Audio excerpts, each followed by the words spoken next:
mõnus. Oi. Ilus, eks? Jaa. Aga miks linnud üldse laulavad? No, linnud laulavad erinevatel põhjustel. Kevade lähenedes hakkavad isased linnud otsima kohta, kuhu oma kodu luua. Kui nad on mõnusa paiga leidnud, kuulutavad nad seda teistele kõva lauluga. Nii et isased linnud tahavad siis lauluga teisi enda kodust eemale hoida. Just nii. Linnulaul ongi enamasti meeste asi. Peagi hakkavad emased linnud endale meest otsima. Siis laulavad isased linnud ka selleks, et emastele muljet avaldada ja mõni neist ära võluda. Emastele lindudele meeldivad isased, kes hästi ja pikalt laulavad. See näitab, et nad on hea tervise juures ja suudavad oma naise ja tulevaste laste eest hoolitseda. Muidugi ainult heast lauluoskusest ei piisa. Emased vaatavad ka, kuidas isane välja näeb ja kas tema poolt valitud kodukoht laste kasvatamiseks ikka sobib. Erinevat liiki lindude laulud on erinevad, sest muidu võiks emased eksida kogemata valet liiki isase juurde.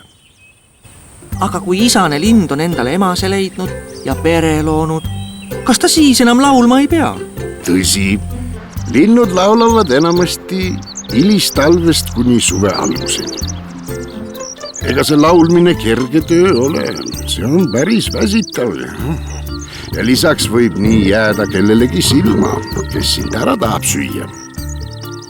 Sellepärast keskenduvad linnud peale pere loomist rohkem laste kasvatamisele. Tegelikult laulavad mõned linnud ka talvel. Siis on vähem toitu ja linnud tahavad teised oma kodu lähedalt ära ajada, et neile endale rohkem süüa jääks. Aga Harald, kas sina ka laulad? Muidugi, minu laul on selline.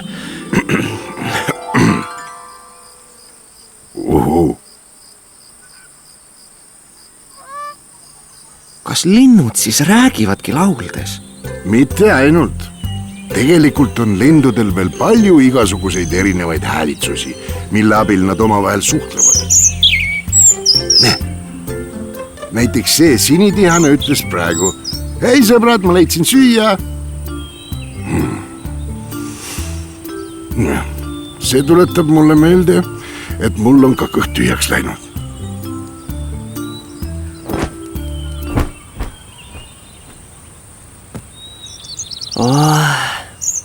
Tahaks ka sellest lindude keelest aru saada.